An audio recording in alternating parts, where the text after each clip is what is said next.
Welcome along to Betting Weekly Premier League Show. You with Dan Roebuck alongside me, Nigel Seeley and Jack Wright. Liverpool, Nigel, a minus money for the title. 5 wins from 5. Are we lumping on? Is it max bet material, shoeing a lock, or are we treading carefully? What do you think? They've started really well.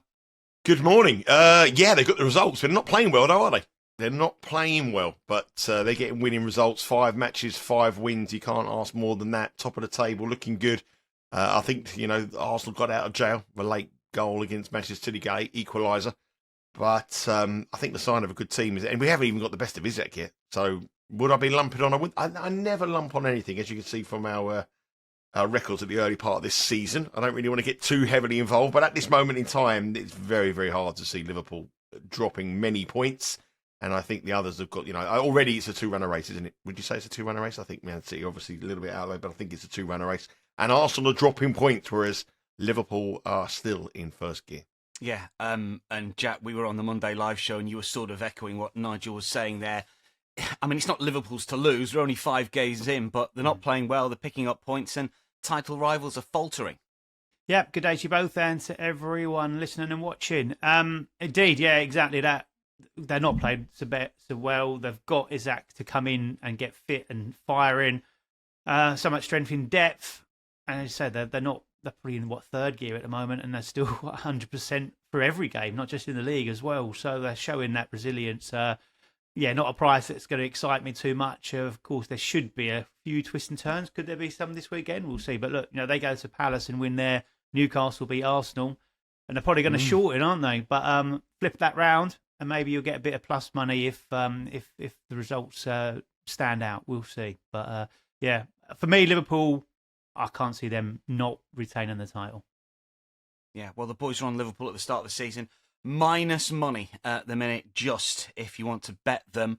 And speaking about getting out of first gear, don't even think the key's in the ignition yet. Here's the P&L for the boys so far this season. Don't worry, we'll get in the car, we'll get it running. Someone will have to give us a push, but we'll get there, don't worry.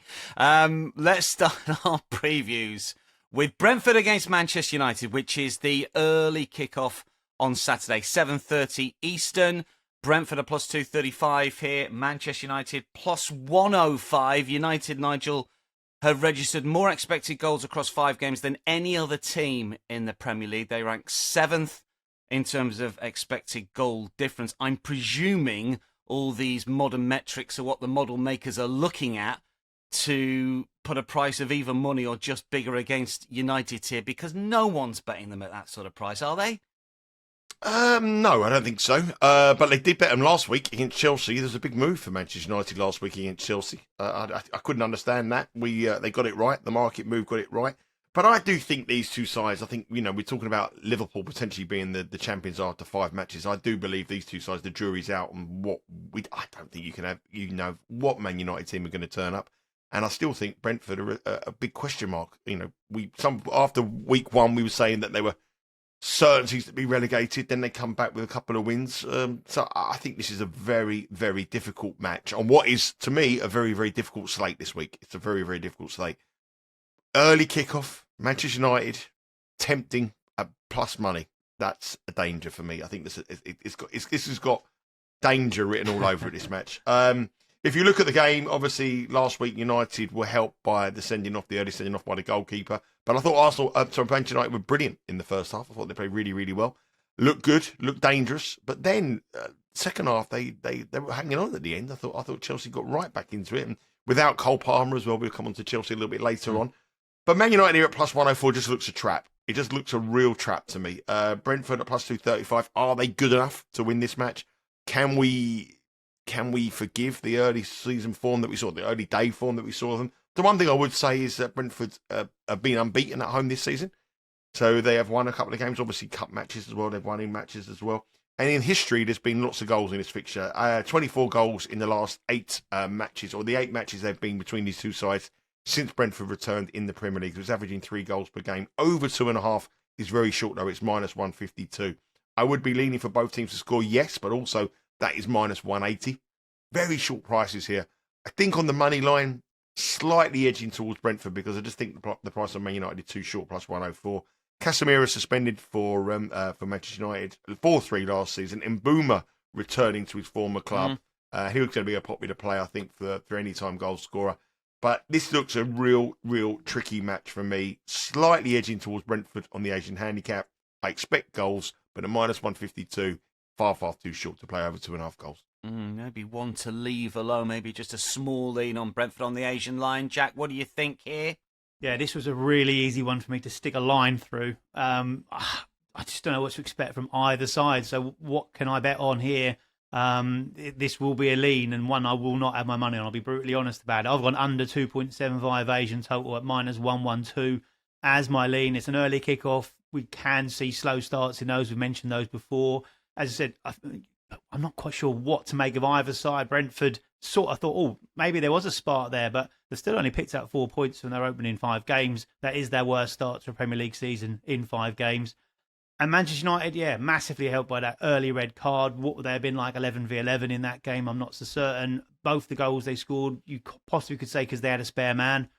So they are creating those chances, but as has been the way over the last couple of seasons, they've still not got someone to finish them off, be it Sesko, be it Mbomo. And I think this blind might be baked into the fact of what we used to see with Brentford versus Manchester United. And Brentford aren't that side anymore. They haven't got Mbomo, they haven't got Wissa, they haven't got Thomas Frank, and they've had the fewest amount of shots across the Premier League of any other side.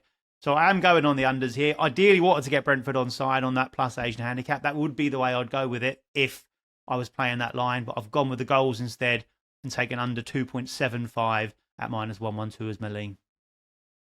Just a couple of leans from the boys on the early kickoff. And we've got leans on the next game we're going to take a look at as well. This is Chelsea against Brighton, which is a 10 a.m.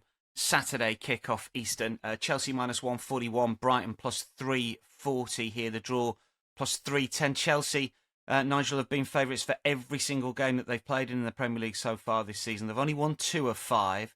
This is the biggest price that Brighton have been so far this term. You reference Sanchez coming back and the fact that Palmer is injured. I mean, that's a big blow for Chelsea because you do think it's their sort of creative and goal-scoring outlet. What are your thoughts on Chelsea-Brighton?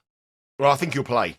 I think he'll play. I mean, the news out of the Chelsea is that he'll probably play, so I think he'll be okay. They do play Benfica in the Champions League, which is a big match for them. It might not be a big match, but obviously Jose Mourinho returning to Stamford Bridge is a big match. So suddenly that's kind of taken on a little bit of an extra bit of spice there. I think you'll be betting Brighton because I don't think they'll have most possession in this match. I think that system's gone. Although it did come, it won last week, it lost the week before. But I'll be betting. Well, I mean, what about the goals last week? I mean, let's start with the Premier League's back, the unders, no teams to score last week. 9 out of 10, both teams to score. It was like crazy. And in matches where you just couldn't see any goals, it was crazy. It's 9 out of the 10 were both teams to score. Yes. Anyway, go on. Amazing. I think you should stop putting up those tweets down, telling me these stats and lulling me in and getting me all excited. Anyway, the world champions are under a little bit of pressure, not playing very well.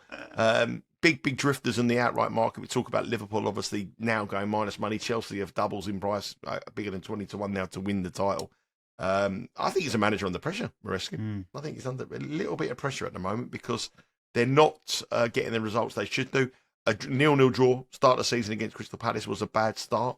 A defeat last week against Manchester United, a poor Manchester United side who were gettable. Didn't perform. I know they weren't helped by sending off decisions, but the performance will be one that won't go down well. And I think Brighton have a bit of a chance here. The one thing I would say, though, is Chelsea haven't lost in the Premier League at home this year. The last time they lost was on Boxing Day. So they haven't lost in 2025 at home in the Premier League. They beat Brighton last season 4-2. This, again, is a fixture that's got goals, traditionally goals. 3 times they met last season and 12 goals were scored in those 3 matches, so averaging 4 goals per game. Over 2.5, again, is very, very short. -165. Very, very, very short price. Couldn't bet Chelsea at -141, though. I really couldn't bet them. Again, possibly both teams to score, but that is -167. Probably over 2.5, and both teams to score in a same game parlay could be of interest to me, which pays -137. That's a very short price, isn't it? -137 for both teams to score, yes, and over 2.5 goals. So, again, tricky match for me. I expect goals. I couldn't bet the favourite at -141, but bet rivers aren't silly, and their goal lines are very, very short. Yeah, they are. A couple of clean sheets for Chelsea in Premier League games at home this season. Jack, what have you got for Chelsea Brighton? Yeah, the goal line for playing overs is short, so I have gone under 3 Asian total at -120. I just think there is some value to be had in that. Again, this is similar to that Tottenham game we talked about last week, which did end 2-2. But we said that is a game that is traditionally full of goals, and this one is as well. So last 5 meetings have seen at least 3 goals in all of them, which I think has then made this price possible. Again, same scenario as last week, exactly the same line, 4 goals needed for us to lose this one.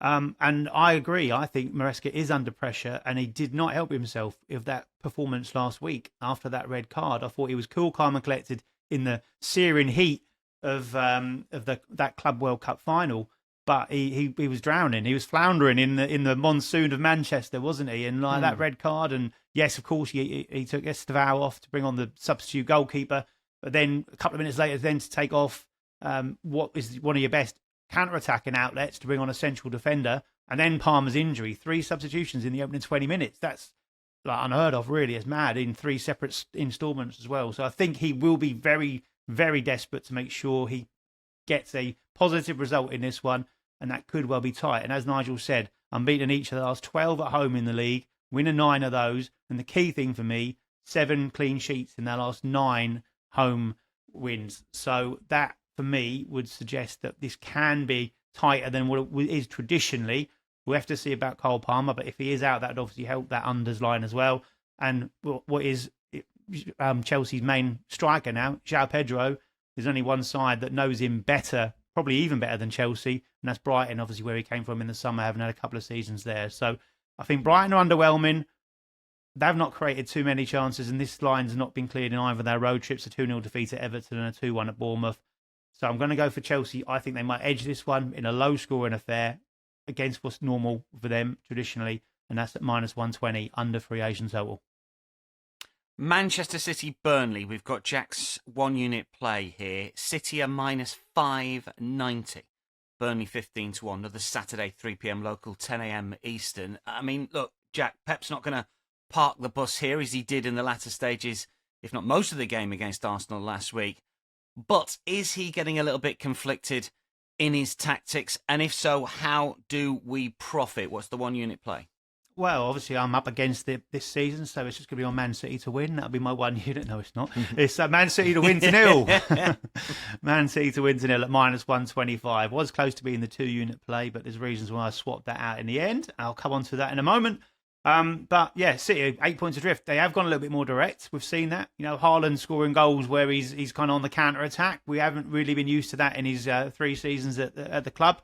But this is a different game. He's had the freedom of the half in his last 2 games against Manchester United and also against Arsenal.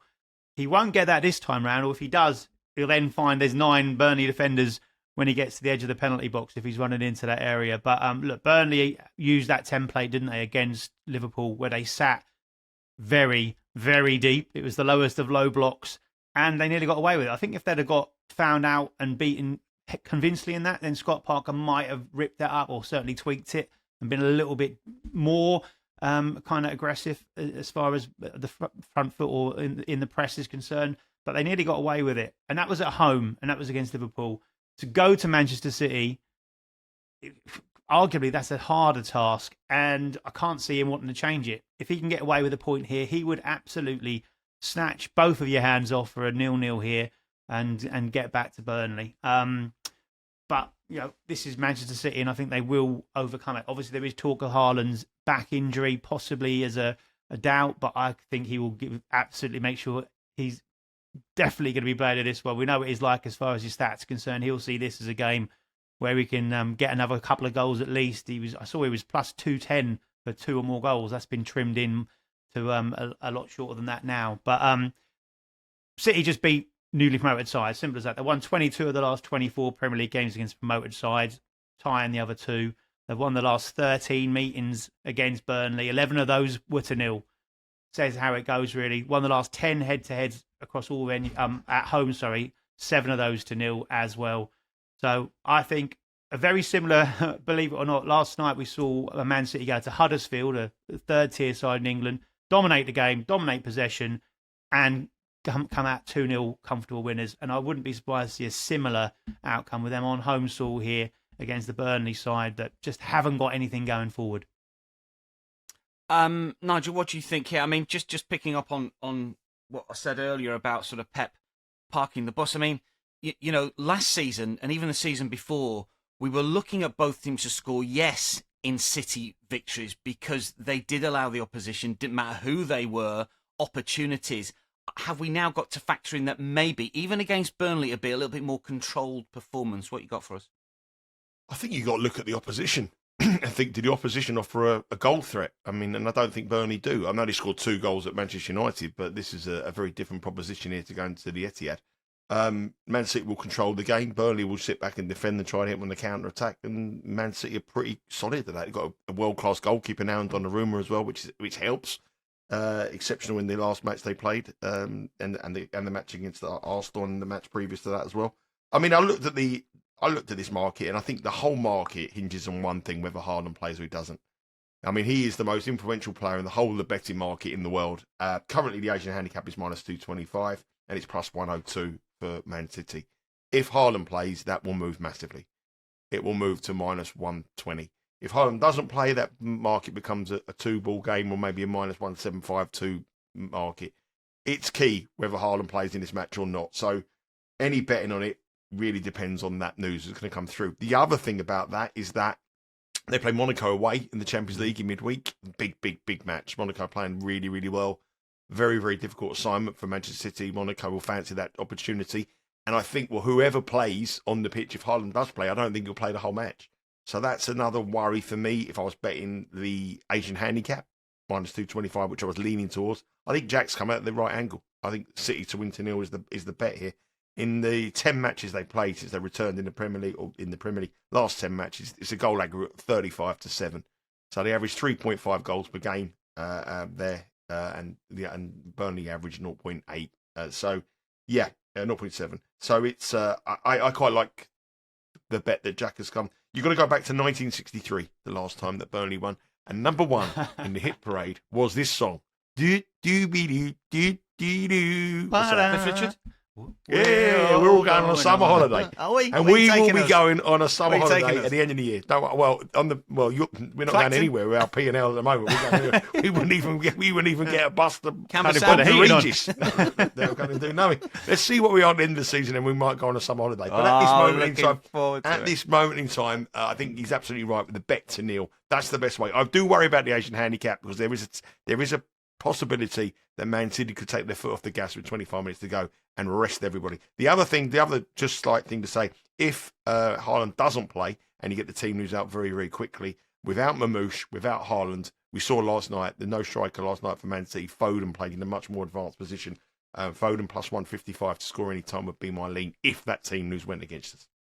Good knowledge from Nigel as well regarding Monaco. 11 goals in 3 home games so far this season. That's going to be an interesting one in midweek. Make sure you catch the live show for all the Champions League picks. Palace versus Liverpool. We've got Jack's 2U play coming your way here. Palace +295. Liverpool -120. Looks a bit bettable, doesn't it? Palace unbeaten in 17 all competitions. Club record is 18. A run that ended in August 1969. I don't do the top of the hit parade. What was it? What year was it? August 1969. Manfred Mann, do a diddy. Palace are 5th. They're top of the Premier League on expected points according to Opta. Jack, Liverpool look backable at -120. They won 5 of 5. The champions, just shy of even money. Lump job. Palace were nearly my hot dog this week. I thought that was a really nice price. I'm happy to take Liverpool on. I'll just go through the stats. I was going to say, 17 games unbeaten. I can cross that one out. You covered that. August 1969. I can cover that one out. Yeah. Honky Tonk Woman was number 1 by the Rolling Stones, by the way. Yeah. Of course it was. We knew that. We knew that. As I said, but sometimes you go, maybe they're overperforming up in 5th in the table. But I say underlying data would suggest that they're actually underperforming at that point in time. They should be a lot higher up. So fair play. They've obviously already played Liverpool this season, albeit in the curtain raiser with that tie against them in the Community Shield where they went and lifted the trophy. But my 2-unit play here is actually going under goals, under 2.75 goals at -114. purely based on this, and Nigel's talked about it a lot. He started talking about it last season. We're still talking about it this season. That phenomenal defence, that back three, those central defenders are one of the best in the league. They're rivaling Arsenal at this moment in time as far as goals conceded. When you look across the record since 2025, Palace are fourth in the table as far as points gained are concerned. Only Liverpool, Arsenal, and Man City have conceded, have won more points at that point of time, and so that is built around that absolutely watertight defence. It's brilliant. When those three are played together, they've played 19 Premier League games so far, 11 clean sheets across that period of time. That is a fantastic record. And they do it without having the ball, so it's not a problem. Only Burnley and Brentford have averaged less possession in the Premier League this season. Palace averaged 42.4%. They don't press high, so they're not going to get caught out with the Liverpool on the counter-attack. They don't sit deep, so they're not going to invite it on. They have a mid-block as well. So I think this is perfectly set up that they can control Liverpool and make sure this is a tight game, and they've got the tools to hurt Liverpool. We've seen Liverpool not looking the best defensively at the moment, so I could see Palace possibly nicking this one. So I think the final factor for me that brought me to go to upgrade this from a 1-unit play to a 2-unit play was that red card for Ekitike in midweek. Ridiculous red card we know about, but it's left them really exposed at the top end of the pitch with him out, and Isak clearly not fully match fit at this moment in time. He's talking about it. It's likely they're going to have to throw him in from the start here, but also would be very surprised if he could last the full 90 minutes. So which way does Slot go with it? Start him and take him off, or go with maybe a false 9 and bring him on? We'll have to see. But there's a record of lower goals in this game over the last couple of seasons. 5 wins and 1 half loss in the last 6 meetings between these two sides. So there isn't loads of goals, even over the last 2 or 3 seasons. And Glasner is an absolute master tactician. Really enjoy what he's doing with them. Last season, 0-1 here, 1-1 there. So I'm going with it again, under 2.75 goals. So that safety net where we get half our stake refunded if there is 3 goals in it. And there we go. 2-unit play for me this week. Nigel, we're not tempted by Liverpool or tempted by... I just think Palace look a bit too short. I'm tempted by Liverpool a little bit. What do you think? Well, they've got a great record in this fixture, Liverpool. Last time they Palace beat them was back in 2014. So they've got a good record, recent history in this fixture. 17 matches unbeaten against Crystal Palace at Crystal Palace. So it's a record. No, sorry, Crystal Palace is 17 matches unbeaten. Sorry, go back at 2014, last time they won at Crystal Palace. I think Crystal Palace are one of the most underrated teams in the Premier League, and I've said it for a long time. I mean, they're the genuine top half side, and they're a side that I think could push it into the top 7, 8. They're that good. They've got a world-class manager, very, very good support, exceptionally well-drilled, one of the most hardest working teams, a goal scorer in Mateta, who's on fire, who's going to be a threat for anybody, and a defensive unit that just knows how to play. You look at Isak. Isak will start in this match. His record against Crystal Palace is the worst then against any other team in the Premier League. He's only scored 1 goal against them in about 8 pitches. So he's got a terrible record against Crystal Palace. Crystal Palace defend brilliantly. This is a tough match, real tough match. Again, Champions League fixtures may come into mind, especially if you've got Ekitike in trouble. You've got Isak trying to get match fitness. Salah not playing well. He's not playing at all well at the moment. They've got Galatasaray away. Tricky little trip there. I just think this. I think Jack's the bet again under 2.75 goals. That would be where I'm going to go for this. I wouldn't be falling into the trap of betting Liverpool minus 120 because even since we've done this show last week, very, very lucky to beat Everton 2-1. Everton were brilliant in the second half. Extremely lucky to beat Southampton again. Another late goal. They've got to run out of luck at some time. You know, when people say it's a good, they're good and it's a good sign of a good team. Palace are a good team. This is a proper test. Palace are a proper side, and I think plus 295 does look a big price to Palace. I would be much rather betting Palace on the Asian handicap than betting Liverpool at minus 120. Just that 1 goal for Isak against Crystal Palace. It was the last time that he played against them for Newcastle. Newcastle won 5-0. It was the last time that Palace were beat. Just saying. Plus 155 anytime goal scorer. Leeds Bournemouth. Let's rattle off a couple of leans from the boys here. Bournemouth are favourites plus 138. Leeds at home plus 195. 2 teams, Nigel, that like to play without the ball. It could be a little bit like Bournemouth's game against Newcastle, or indeed Leeds' game against Newcastle. They were both 0-0. Is the detector out for this one? What you got? Well, I definitely like under 2.5 goals at -113. I do like that. That was going to be one of my very close to being a lean. On a lot of these matches, official played. A lot of these leans that I've given this week, I would never be betting, but I will be betting under 2.5 goals in this match. The interesting thing for me, and I've noticed this, I've done Betting Weekly Saturday Live 3 times now on a Saturday, and every time I've been on it, and every time I wasn't on it as well, there's been a big Asian move for Leeds. Leeds have suddenly been a big popular side that they get bet for some reason. And I think with home advantage, they will be bet here at +195. The Asian syndicates seem to like them. They're very good defensively. They're strong at home. 1-0, 0-0 their last 2 home matches, as you touched on. Bournemouth, brilliant manager, but not as entertaining as they have been over previous years. Bournemouth used to go hand in hand with both teams to score over 2.5 goals. Not so that kind. They know how to grind results out now, Bournemouth. I like under 2.5 goals here, -113. Very close to being official play, but I think this will be a close match. And 0-0 detector may not be out just yet, but definitely the under 2.5 goal detector is bleeping away. Jack, what do you like here? Bournemouth are the favourites, but yeah, money has come from Leeds for Leeds when they're at home on a number of occasions, as Nigel has pointed out. Yeah, so I've tried to get on that train early. Leeds plus a quarter of a goal start on the Asian handicap, -129. That was my play. It was a toss-up between the unders or going with Leeds on a positive handicap. So I've gone that way. I was impressed with them last week. The new signings of Gel, Danton Stack looks a really good pickup for them. Noah Okafor looks like he could be that difference maker. Him, yeah, Noah. He looks like one of those players that could frustrate but also be a game changer for them. So watch that game against Everton at the start of the season where they battered Everton for the first half, certainly, and probably longer, and then they nicked it at the end. But a similar performance like that, I think it's so crucial, their home form, and they want to kind of back up that massive away win last week at Wolves with another strong performance here. Against Bournemouth, that I was disappointed with them against Newcastle. I thought Newcastle probably were there for the taking and put out a bit of a weakened side, and Bournemouth just didn't quite seem to have any kind of cutting edge at all. So I think the Leeds fans can roar their team on, and I think they can avoid defeat here, which would mean that we'll guarantee some kind of profit. That is Leeds Bournemouth. Let's get to the latest Saturday game, 12:30 kickoff, which is Forest against Sunderland here.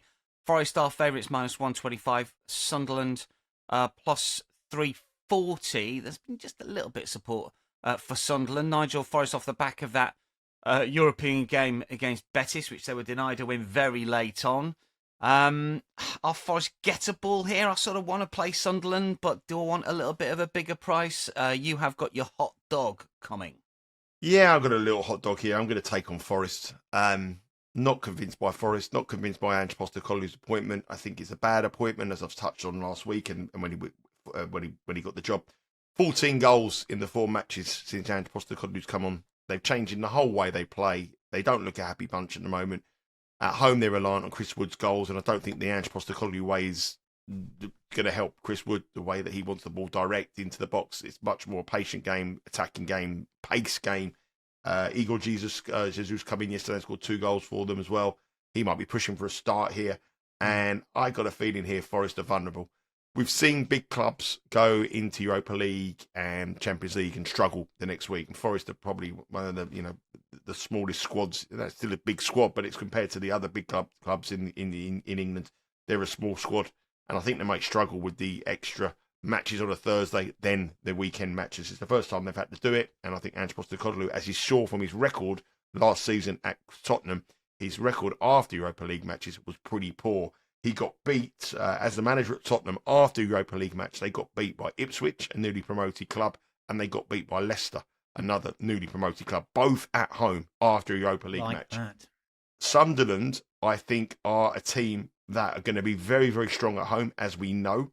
And again, I use this phrase, the jury's still out. I think it's a very, very difficult time to suddenly say a team is going to be a lot better after 5 matches. I think we need at least a dozen matches. But what we see from Sunderland, they're a lot better than what people expected. And what we see from Nottingham Forest, they're a lot poorer than what we expected. And Forest are being rated here as probably the Nottingham Forest of last season, being a -125 shot. I don't particularly... I'm worried about the draw. I think the draw here could be a big runner, because I don't think Sunderland, their game plan may be to get a point. But I think Forest are vulnerable here. So I'm going to go on the draw no bet market. I'm going to go for Sunderland on the draw no bet market. Plus 205 is the price. So it falls in the category bigger than 2-1. If we get a draw, we get a push. But I just got a feeling out of all the minus money favourites this week in the Premier League, Nottingham Forest could be the most vulnerable at minus 125. Yeah, that is a real smart hot dog play here. Plus 205. Good stats from Nigel. So 5 of the 6 both teams to score. Yes, Ange versus promoted sides last season. 4 of 6 the previous season. It's the outsider of the 2 in that market, incidentally. Both teams to score yes, which is a bit of an oddity. Jack, you're also sort of siding with Sunderland with a bit of a caveat here. Yeah, I agree with everything Nigel said there, and all I've done, because mine's a lean, is slide the slider as far to odds that I'd be prepared to take at minus 130 and get as big a bit of safety net on Sunderland as I can. So that comes in at plus 0.75. So you'd still get half your stake back, even if they lost by a goal. But I like them here. I like them a lot.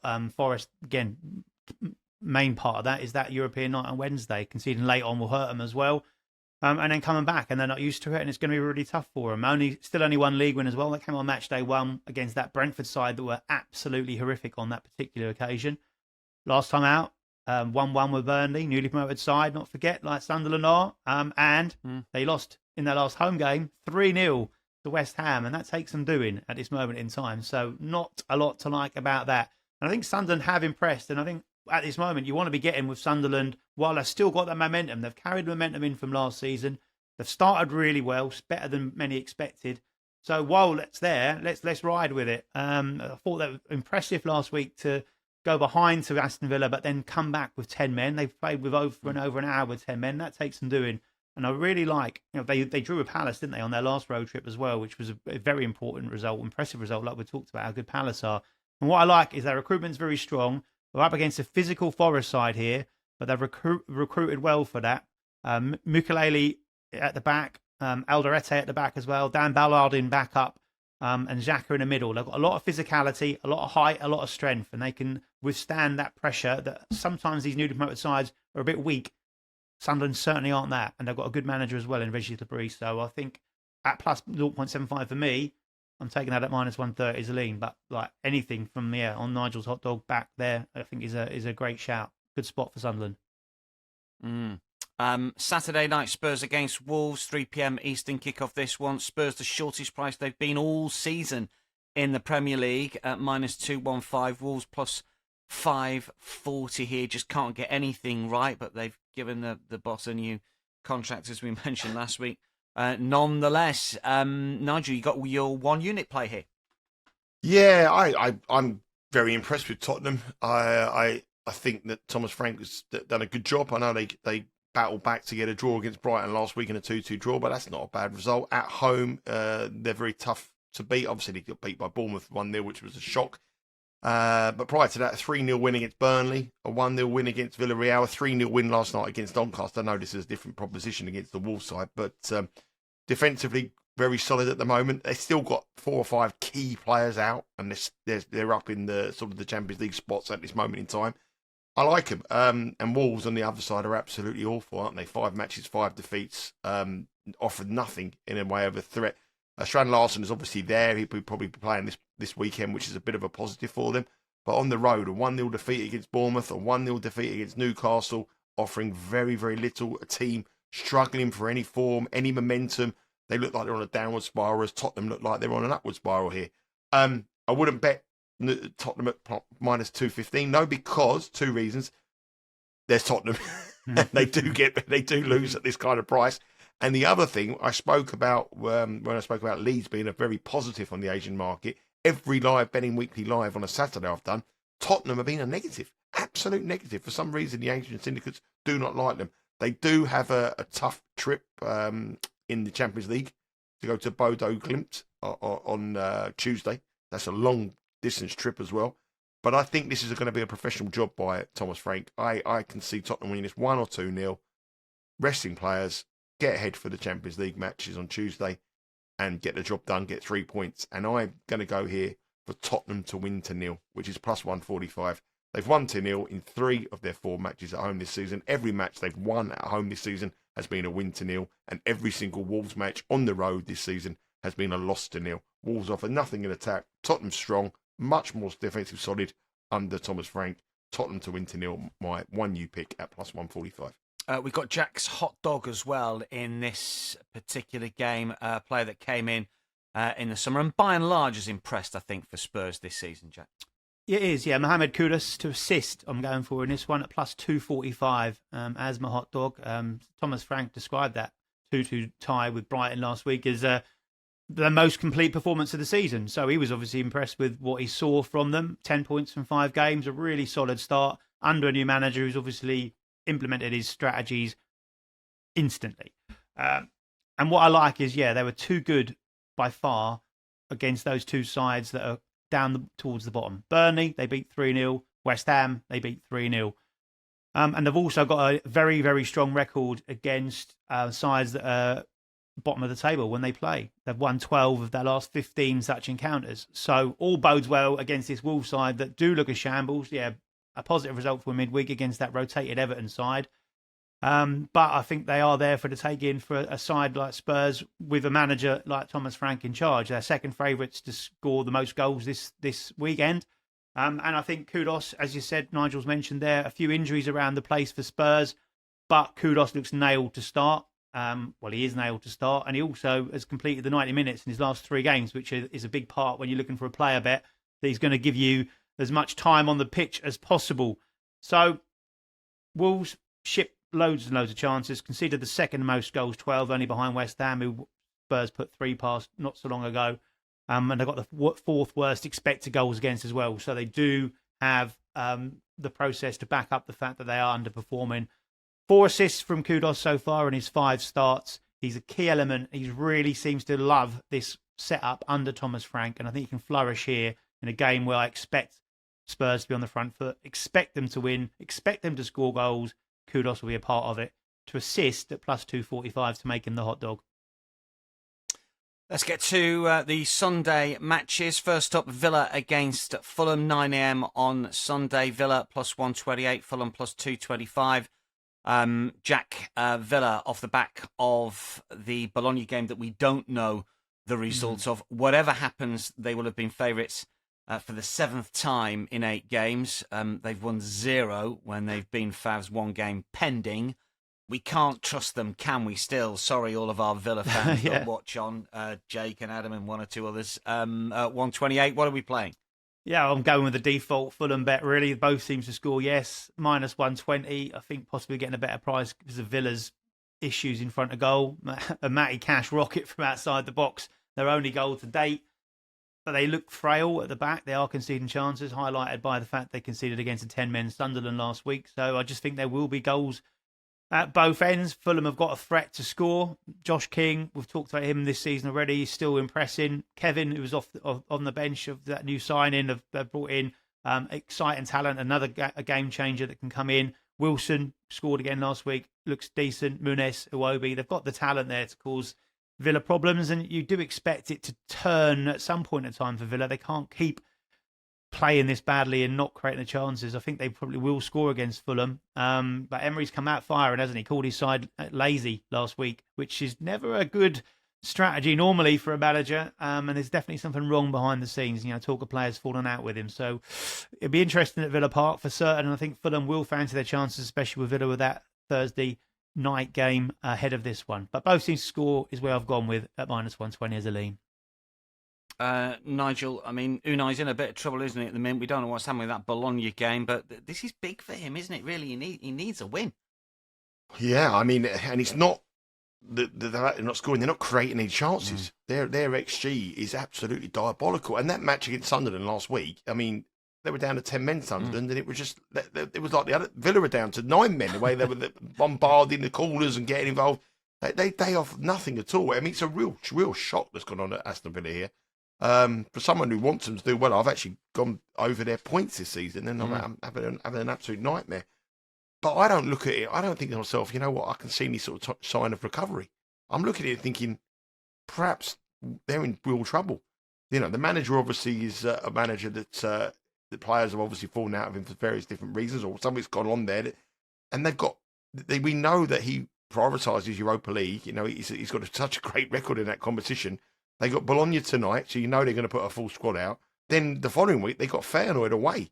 I mean, that's a couple of big matches, but this is a huge match for them. I was very close to putting Fulham here as another official play, plus a quarter goal at -117. Fulham have done all right. They go under the radar, Fulham. Everyone goes on about them. They'll be fine. They're a mid-table Premier League side. At this moment in time, they're better than Aston Villa. Plus 230 on the money line might be a big price. 1 goal in 5 matches, and 5 of the 6 under 2.5 goals. Under 2.5 goals, -141. You could see that. Fulham have only lost once in 7 matches this season. So I'm leaning towards Fulham on the Asian handicap, plus a quarter of a goal, purely and simply because of the Europa League. Villa aren't very good. They're not playing very well at the moment, and I don't see any recovery for him. They may be a side that could be involved in a relegation battle. Plus quarter goal, Fulham, we know they're not going to be involved in a relegation battle, and they could turn out to be a better team than Villa at the end of the season. So Fulham for me, plus a quarter goal, -117. Big game of the weekend at St James's Park, Newcastle against Arsenal here, 11:30 on Sunday. Arsenal are plus 114 here. Nigel, I mean, Mikel Arteta has been criticised for getting his team selection wrong against Manchester City and to a certain extent against Liverpool as well. I don't know if that's harsh against the other two, very best teams in the division. I mean, because he's dropped points in those games, has he got to go for it in the North East? Does Eze start? Does he take Marino out of the firing line? I don't know. What are your thoughts on this one? I think it's a difficult one because Arsenal, beaten by Newcastle on a few occasions last season, weren't they? Both in the Cup and He's got to go. He's got to go for it because he could start this match 8 points behind Liverpool after 6 matches in the Premier League. It could be 8 points behind. Yeah, massive. That's a massive gap already. So the idea of him not going for it just is nonsensical. I think the big problem for Arsenal in the weekend was Gyökeres. I don't think he's an 80 million pound striker. I mean, we spoke about his record in 39 goals last season, I think, for Sporting Lisbon, 31 of them against bottom half sides. You see, he's been non-existent against the big teams, non-existent against Man City, non-existent against Manchester United and Newcastle. I can't see him being a threat here, and that's the big problem for him. At home, great, 5-0 against Leeds, brilliant. Scored 2 goals, great, fantastic. But these are when you want your big players, and I'm not really that sold on Gyökeres being the answer for Arsenal. That's the big problem for them. This one here, though, I mean, you look at this, both of them have got Champions League matches to come up, big matches as well. Olympiacos, Union, the Belgian side for Arsenal, I think it is. But I look at this, and we all think about for Arsenal. Olympiacos, is it Union for Newcastle? Union Saint-Gilloise for somebody, yeah. So if you look at this match, you look at Newcastle and you think, that crazy match against Liverpool, that 3-2 last-minute goal. That's how the public perception is on Newcastle. There loads of goals, loads of exciting matches. Take that match away. 0-0 Villa, 0-0 Leeds, 0-0 Bournemouth, 1-0 Wolves. They've been very, very low-scoring, very, very boring, apart from one big match. A match ahead of the Champions League? This isn't going to be an all-out exciting match for me. I think under 2.5 goals here is -129. Gordon suspended. A new striker, they're blending in. Gordon back. Is he back? Is he back? Yeah. But you got a new striker. They're blending in here for Newcastle. You got a striker for Arsenal that doesn't do it against the top sides. Newcastle are a top side. I like the unders. I never seen Pep Guardiola look so relaxed in that Arsenal game. It was 1-0 up, laughing, joking, chilling out. Arsenal didn't offer anything until they got that goal in the end. And the crowd were quiet. Madueke's out. Obviously, it takes a threat from him. I think under 2.5 goals here, -129.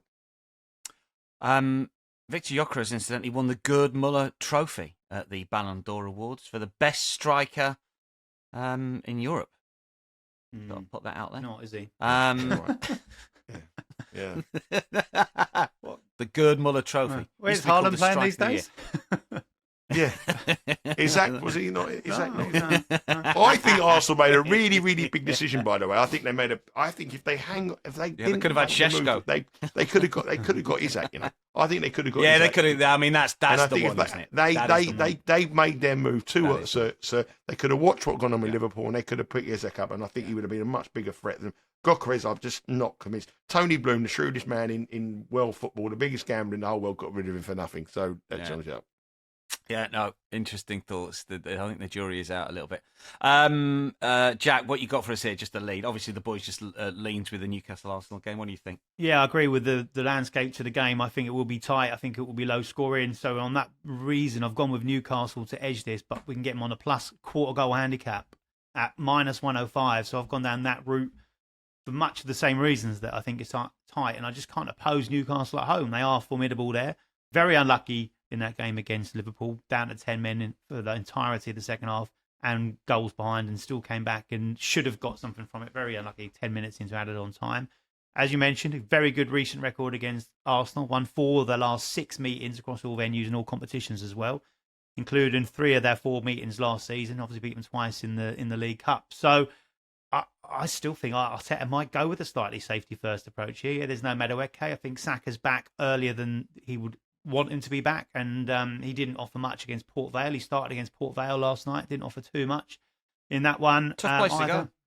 Well, absolutely, yeah, absolutely it is. I know, and I agree with the Gorkrest. We said at the start of the season that he stat pads against lower ranked sides, a lot of penalties in there as well for Sporting, and goes a little bit missing against the bigger sides. And I think this Newcastle back line is one of the toughest again. You look at the likes of Dan Burn, you look at Cher, you look at Botman if they bring him in. They've got that physicality and that strength to take care of him. So it's going to be tough for Arsenal. And therefore I'm going with Newcastle with a plus quarter goal that if it does end all square, we're still guaranteeing some profit at a nice price as well, -105. Last 3 times that Arsenal have been favourites at St James's Park, they have not won. One more game to look at is Everton versus West Ham here. Monday, 3 p.m. It's 8 o'clock local on the Monday night. Apparently, there is a Betting Weekly crew heading to the Hill Dickinson on Monday. What time are we meeting, Nigel, at Euston, or shall I make my own way there? Shall I meet you at Lime Street? Is it smart casual? What is it? None of you made any comments in the WhatsApp group, mate. So the tickets were booked and done. So Mr. Holden, Simon Holden, Steve Wiss, myself, and one of our American watch viewers is travelling over to watch the match, and we're all going to the Hill Dickinson Stadium to watch this match, and we will be cheering on the Toffees for absolute certain. And I think they're the best bet of the weekend. Two unit play. Come on, then. Two U play. Everton -0.75. I've been watching this game with interest in the betting market as it's been going on. Everton started -120. They're now -134. So I'm probably not going to bet them to win on the money line, but I do think the -0.75 and -104 is a bet. I can't see Everton not losing this match or not winning this match. If you look at the performance last week against Liverpool, how we should have really cashed the under 3 goals. Under was ridiculous. Liverpool got 2 goals early doors. Game was over, but Everton were much the better team in the second half. Jack Grealish was the man of the match. Jack Grealish has been sensational. This is the first Monday night football match under the lights at the new stadium. The atmosphere is going to be electric. You're going to get a load of heavy betting guys in the hospitality suite cheering on the Everton team here, and I think that we're going to cheer them to a win. West Ham are there for the taking. They're terrible at the moment, obviously conceding goals. One thing they can't do is defend set pieces. Everton are exceptionally good at set pieces. They've got physicality. They've got no Souček again. He's out, which is a massive blow for them. They couldn't contain Crystal Palace. Mateta's obviously done the business against them last week. They were awful against Tottenham, losing 3-0. They were awful against Wolves in the League Cup, conceding 3 goals. They conceded 3 goals at least 2 goals in all their matches, bar one this season, which was that 3-0 fluke win or crazy win against Nottingham Forest. The manager's out. He's gone. Regardless of what happens here, I think he's a goner. They've got Arsenal next up away. I think there'll be a new manager in charge for them. And I just can't see Everton not winning it. They've played 3 matches at their new stadium. They're unbeaten. They haven't conceded a goal. And they've got one of the worst defences in the Premier League coming.